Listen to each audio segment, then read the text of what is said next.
It appears that Israel has concurred with the United States to press pause on the Gaza offensive.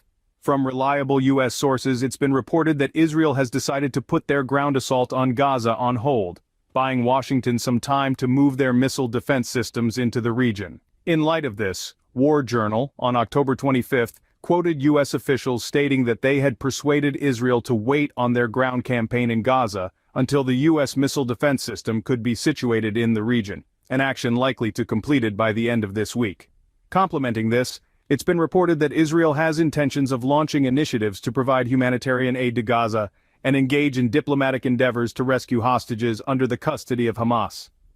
Swiftly and efficiently, the U.S. is moving multiple missile defense systems to the Middle East in response to fears that American forces in Iraq, Jordan, Saudi Arabia, Syria, and the UAE could fall prey to local armed groups when Israel begins its offensive in Gaza.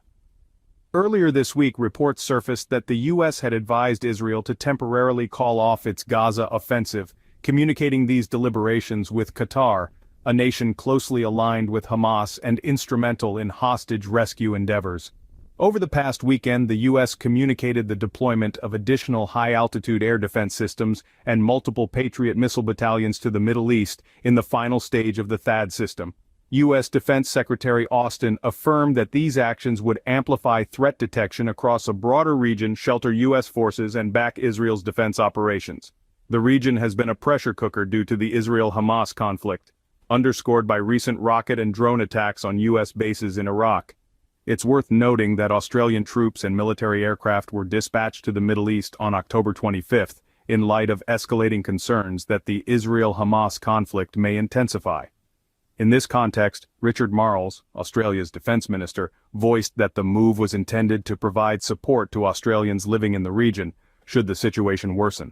Amid this environment, humanitarian goods have been brought in from Egypt to Gaza through the Rafah border crossing, although the quantity of these goods is still limited relative to the needs.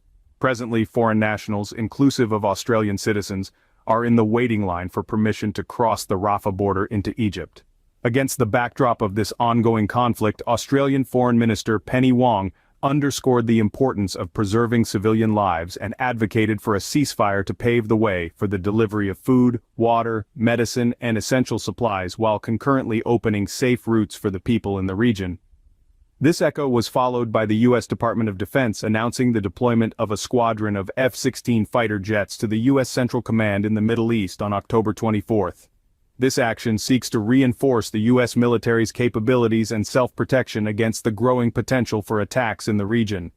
Tensions have been running high since the inception of the Israel-Hamas conflict, with Israel invariably responding to Hamas's cross-border attacks, resulting in numerous civilian casualties. Israel has been marshaling its military forces, inclusive of over 1,000 tanks and around 360,000 reserve soldiers, to persist with its offensive activities in Gaza through air and artillery attacks.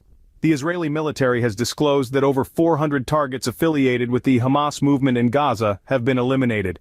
Furthermore, Israel has utilized seismic ground-shaking bombs to target Hamas's subterranean infrastructure.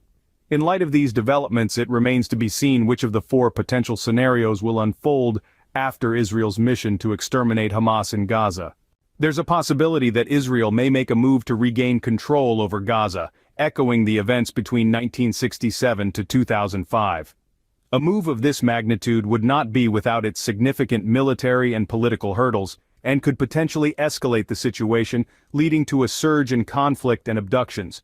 A counter-strategy that Israel might consider involves taking out the upper echelon of Hamas, declaring victory, and then strategically retreating.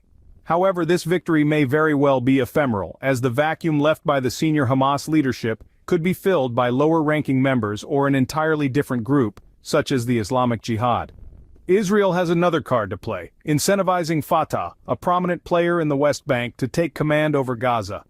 But this maneuver is fraught with complications. After all, Fatah was ousted from Gaza by Hamas back in 2007, and their reinstatement would necessitate acceptance from the Palestinian population. Adding to the complexity, Palestinian President Mahmoud Abbas, elected in 2005, remains in power. Israel may also entertain the idea of supporting local leaders unaffiliated with any major power, but this too is not devoid of challenges. Such leaders could potentially be deemed as Israeli puppets, making it hard to garner international backing.